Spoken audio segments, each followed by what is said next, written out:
Isekai used to mean only swords and harems. In 2026, it means dragon eggs and vending machines too. Here are 10 shows breaking every rule. Jumping off into our list at number 10, I got a cheat skill in another world and became unrivaled in the real world too, Season 2. Yuya Tenjo spent his life invisible, bullied, ignored, forgotten. Then he found a portal inside his grandfather's house, leading to a world of monsters and corrupted gods. There he earned overpowered skills that carry back into reality. Season 2 picks up after a TV special, with Yuya balancing demon-slaying duty against high school chaos. This franchise earns its title honestly. Actual stakes, actual world building, not just power fantasy filler.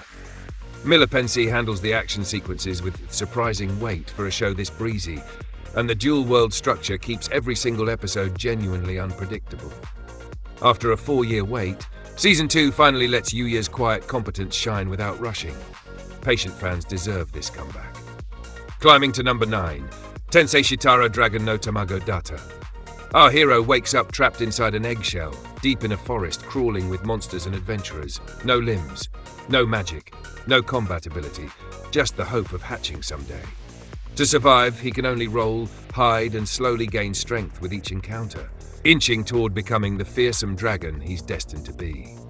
There's something weirdly tense about watching a literal egg fight to survive a monster-filled forest, and that's exactly the hook that pulls you in. The premise sounds gimmicky on paper, but the slow, grounded power progression makes every small victory feel genuinely earned. Felix Film leans into atmosphere over spectacle, trading cheat skills for real vulnerability. Refreshing. Next up at number 8, Okiraku Ryoshu no Tanoshi Ryochi Boe. Van remembers his past life as a Japanese salaryman from age 2, making him a prodigy in his noble household. Until he turns 8 and manifests production magic instead of his family's prized fire. Branded useless, he's banished to a crumbling village where his crafting skills and adult mind quietly and methodically rebuild everything. What makes this one click is the contrast. A battle-obsessed noble family dismissing the one skill that builds civilizations. Watching Van turn useless magic into roads, walls, and irrigation feels satisfying, like a strategy game played out in anime form. Enezi's production keeps the tone light without losing the strategic depth that fans of this subgenre crave. Number 7 brings us Yusha Keini Shosu, Chobatsu Yusha 9004 Tai Keimu Kiroku. Xylo Forbarts killed his goddess when corruption twisted her beyond saving, and for that crime, he's sentenced to be a hero, an immortal convict thrown at demons until he dies, then resurrected to fight again. Leading Penal Hero Unit 9004, Xylo meets Teorita, a sword goddess, and forms a pact pulling him into conspiracy. Forget the usual Isekai sunshine. This one's brutal, gory, and mature in how it treats death as a punishment rather than a reset button. Xylo's reluctant chemistry with Teorita gives the carnage emotional weight, and the prison unit setup makes every mission feel like a death sentence with a maybe. If you want isekai with teeth, this delivers. Breaking into our top 6 at number 6, Isekai Nonbiri Nuka 2. After years confined to a hospital bed with a terminal illness, Hiraku Machio finally dies, and a god offers a second life, complete with restored health, youth, and an all-powerful farming tool. Season 2 returns to Great Tree Village, where Hiraku keeps expanding his community, welcoming new neighbors and turning labor into something thriving. In a genre obsessed with conquest, Isekai Nonbiri Nuka just wants you to relax, and that's its genius. There's no Demon King here, just crops, carpentry, and community building rendered with warmth. Zero G's environmental detail makes every field and farmhouse feel lived in, and the show's gentle pacing is the perfect antidote to isekai power fantasy fatigue. Pure comfort. Halfway there, number 5 is Maira Mashita, Iruma-kun 4th season. Iruma Suzuki was sold by his own parents to a demon lord, who adopted him as a beloved grandson and enrolled him at Babels, a school for demons. He must hide that he's human or risk being eaten. Season 4 throws the Misfit class into a music festival arc, racing toward rank 4 together. 4 seasons in, Iruma-kun remains one of anime's warmest comedies, balancing absurd demon world gags with real emotional stakes for its huge ensemble cast.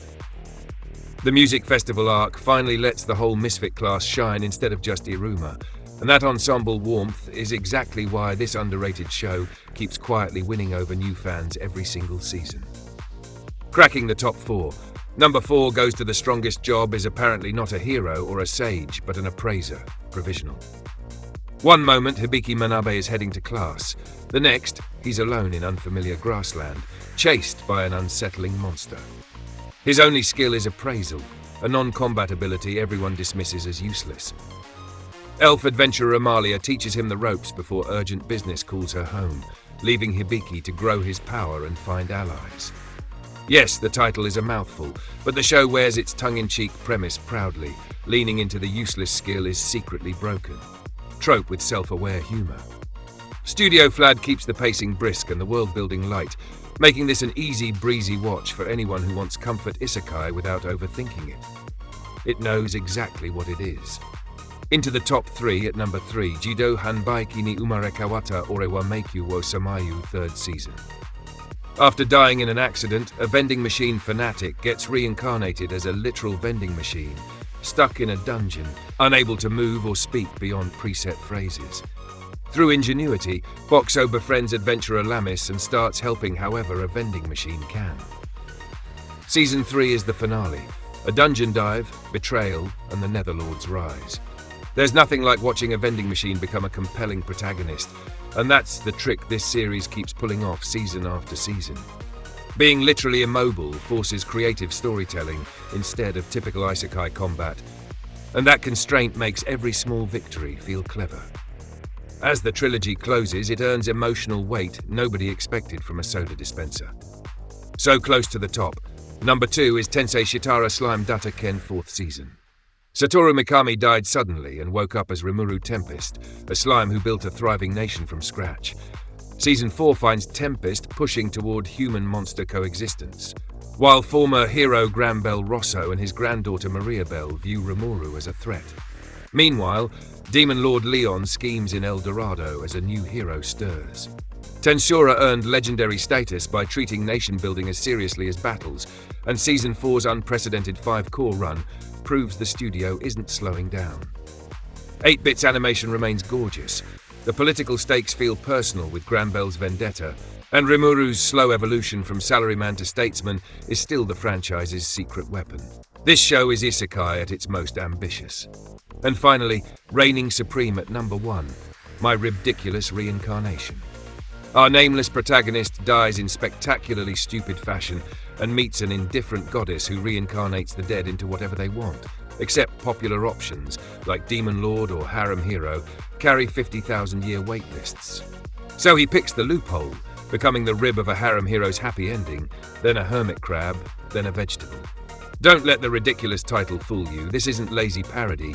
It's precision-engineered absurdity, switching animation styles entirely for each reincarnation, from stop-motion to puppet theater to live-action chaos.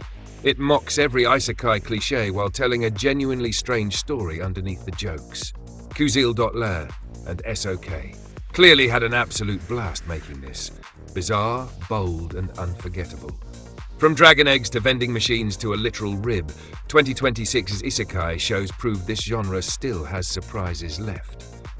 Whether you want slow life comfort or dark prison combat, there's something here. Which one's climbing your watch list first? Drop your pick below. We read every comment.